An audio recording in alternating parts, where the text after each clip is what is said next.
The market is off to a strong start this year. Can it always be this good? Here's what I'm looking at as I think about what's coming next for the market.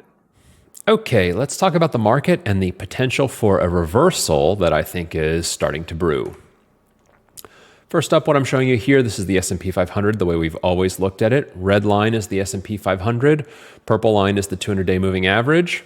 Last week I said, hey, I think we're going to get an all-time closing high. We certainly got that, and then some. We've extended a little bit further. So the market looks really good here. We had our testing phase on the 200-day moving average. That was resolved successfully. Things look great.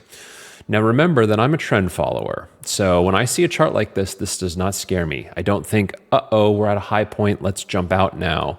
And in fact, as a trend follower, one of the things that you want to do is you want to handcuff yourself into the market when it's trending as strong as it is, because you want to be there for the rocket ride.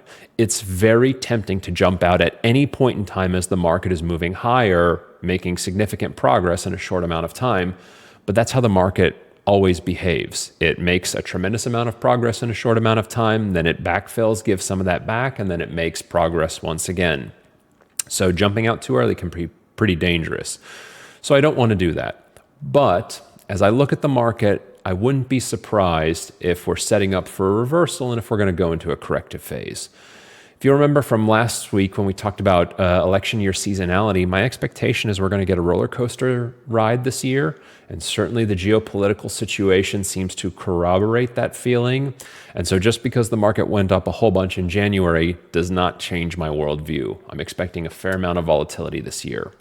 And we can already see this process starting to begin. So this is the S&P 500 just viewed in a different way. But what I want to focus on down here is the advanced decline daily line. Now, what is this? This is just a sum total of how many stocks are going up or going down at any point in time.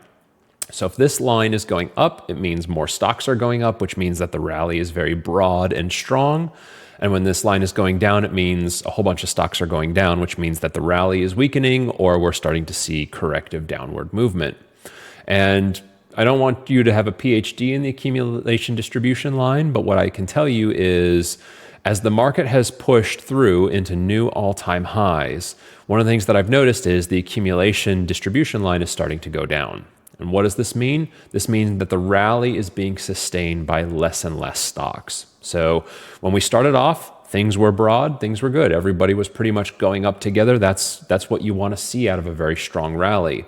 Now, as we're starting to get up here into the clouds, we see stocks are starting to drop out of this rally. So not everybody is participating. Not everybody can continue, has enough rocket fuel to keep going higher. This is what the beginning of a corrective phase, of a digestive phase, however you want to call it. But this is typical action, very typical for what's coming next, which is probably some sort of digestion or correction.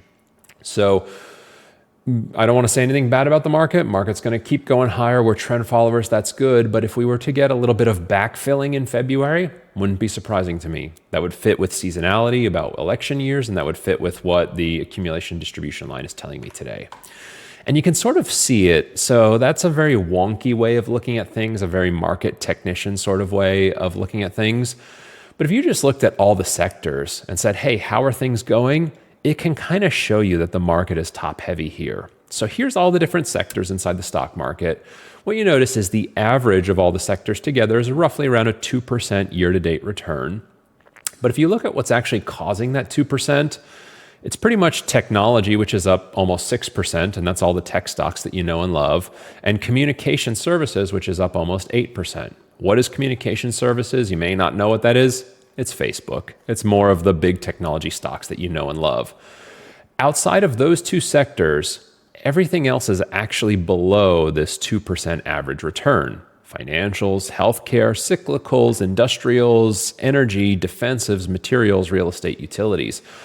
All of them are under, and quite a few of them are showing losses for this year. So what does that tell you? This is just another corroboration that the market is getting a little bit top heavy here. And generally when we see a top heavy market, when there's only a few stocks going up and that's what's pulling the indexes higher, That means that I wouldn't be surprised if we get some backfilling, some digestion, some correction around the corner. So market looks great. No, we don't want to jump out. This is very normal, very healthy things. We actually want corrections to happen. It is much more unhealthy for the stock market to just go up in a straight line. I know you'd prefer it. I wouldn't. I would prefer digesting, backfilling so that we go up like a stair step, not like a straight vertical line. So I think February is going to bring us, potentially some lower markets or at least choppier markets than what we've seen in January. And that process has begun. But when it does occur, remember, it's very normal, very natural. That's all I got for you. We'll see you in a week. Thanks. Bye.